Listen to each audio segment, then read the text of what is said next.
Tere hommikust.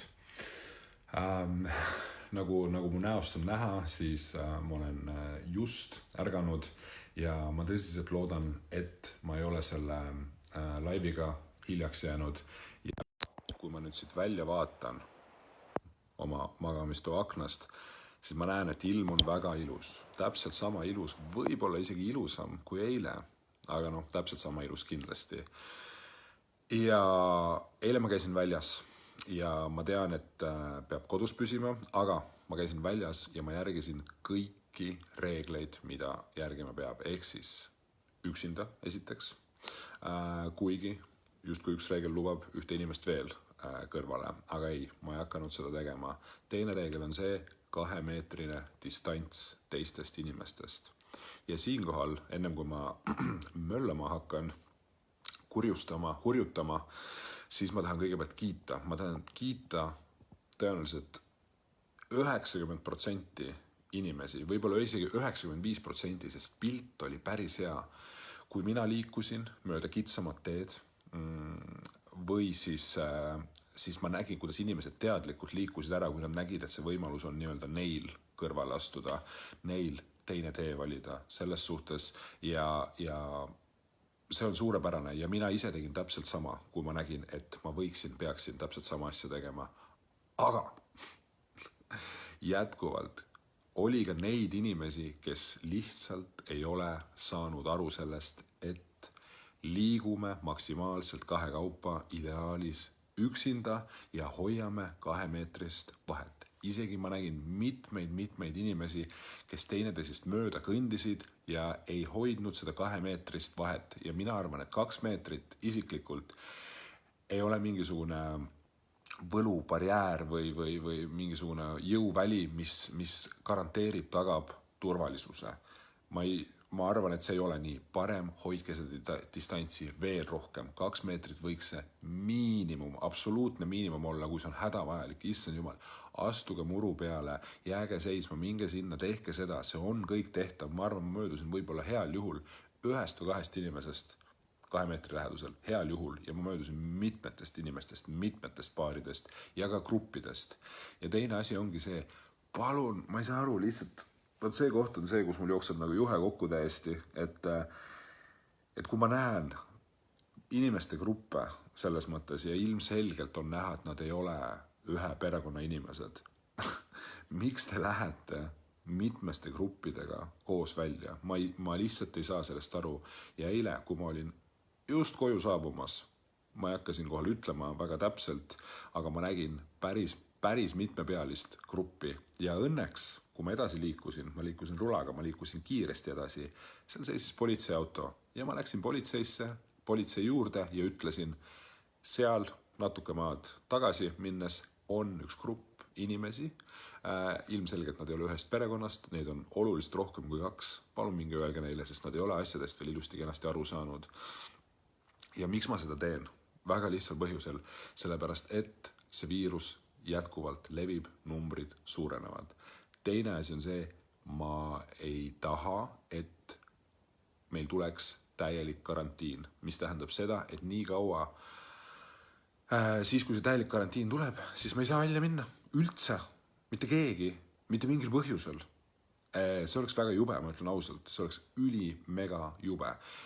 Me kõik elaksime selle üle, me saaksime sellega hakkama ja väljaminejaid võiks trahvida sel juhul, kui see täielik karantiin tuleb, sest ma arvan, et muidu inimesed lihtsalt ei saa aru. Ja seda laivi ma teen praegu siin hommikul vara, mul oli tegelikult plaanis seda veel varem teha, aga ma mingil põhjusel magasin täna 1,5 tundi kauem tavapärasest. Ma teen seda sellepärast, et palun jagage seda laivi. Ja miks ma tahan, et seda jagaksite, sest osad inimesed ikka ei saa sellest aru ja nad teevad praegu kindlasti plaane, vaatavad aknast välja, kui tore, kui ilus, ma veel näitan teile, kui tore ja ilus ilm on ilus, on tore, on, kõik on väga ilus, aga point on selles, meil on eriolukord, vahet pole, et see ilm on ilus. Ja kui te teete plaane, siis palun võtke endale pähe, ärge unustage ära seda, et ei saa sõbrannaga või kellega iganes kokku, number 1 ja number 2. kui te lähete välja ja te olete järginud esimest reeglit, et ei saa sellise inimesega kokku, kellest ei tea, kus ta eile oli, mis ta eile tegi, kellega tema kokku puutus, siis reegel number 2 on see, et kui te lähete omapäi välja, siis palun hoidke seda 2-meetrist distantsi.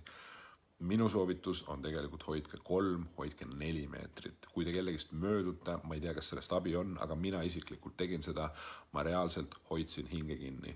Nüüd, inimesed, kellel on mingisugused hingamisprobleemid või te ei suuda seda teha, see on ekstreemne, ma saan aru. Mina isiklikult suudan 1,5 minutit hinge kinni hoida. Seega enne kellegi lähedusse jõudmist ja peale seda 15 sekundit veel liikudes 15 kilomeetrit tunnis või 20 kilomeetrit tunnis kiirusega, ma arvan, et see on nagu päris efektiivne totaalselt, sest selle ma pean ikkagi endale sisse hingama. Seega palun järgige neid 2 reeglit ja kui te ei järgi neid ja ma juhtun õues olema ja te juhtute õues olema ja te juhtumisi olete seal sõbranna või mingi suurema kambaga ja seal lähedal on politsei, siis ma lihtsalt lähen ütlen politseile, et näete, seal on need inimesed ja ongi kõik sellepärast, et te lihtsalt ei saa aru sellest, on ju. Aga ma loodan, et ja see ei puuduta sind, kes ilusti kenasti järgid neid reegleid, seega palun, ära tunne ennast puudutatuna.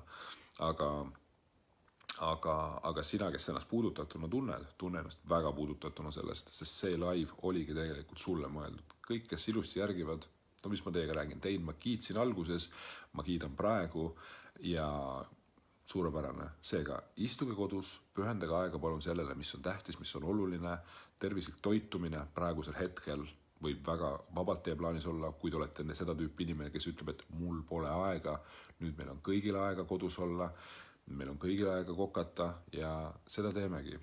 Ja seda öeldes teen mina ka seda. Ja tea, et kui sa seda teed, siis link on all, kast tasuta jäätist tuleb sulle siis preemiaks ja võta seda siis selle eest, võta seda ka selle preemiana, et sa oled tubli, et sa oled kodus, sa toitud tervislikult, nii et andke minna. Aga palun, see 2x2 või 2+2 reegel ongi nii lihtne, nagu vastuseks saab siis 4, on ju. Ehk siis palun püsige kodus. Kõik. Esimene asi. Teine asi, kui sa lähed välja üksinda ja 3. asi, kui sa oled juba välja läinud, sa ei ole selle kellegagi koos ja sa hoiad seda kuradi distantsi, mis on vähemalt 2 meetrit. Ja palun, ärge arvake, kõik inimesed, kes sellesse nakatanud on, absoluutselt kõik inimesed, kes põevad seda raskelt, kõik inimesed, kes on sellesse surnud, minu teadaolevalt siis Eestis vist ei ole keegi surnud, ei, üks inimene vist on surnud, absoluutselt kõik on arvanud, võib-olla isegi öelnud, et mina sellesse ei nakatu.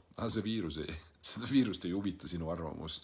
Seda viirust ei huvita sinu pingutused, kui sa eirad reegleid. Sa nakatud sellesse ja sealt edasi nakatad teisi, põed seda ise raskelt ja nii edasi ja nii edasi. Seega, palun, ära kujuta endale sellist asja ette, et sa oled võitmatu. See tulebki täpselt sel hetkel, kui sa ei oska seda oodata. Kui sa seda kõige vähem soovid, kui sa oled täiesti kindel, et sa ei saa seda, siis see tuleb. Ja mida kindlam sa oled, mida rohkem sa reegleid eirad, seda suurem tõenäosus on sul see viirus endale külge saada. Ja sealt punktist juba edasi anda.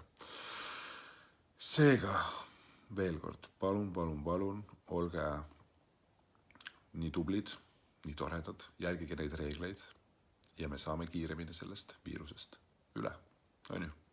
Ilust päeva jätku ja vajaduse korral vaadake see live üle, aga palun jagage, see ei võta tükki küljest ära. Väikene jagamisnupp lihtsalt ja kõik. Nii lihtne see ongi. Aitäh. Tšau.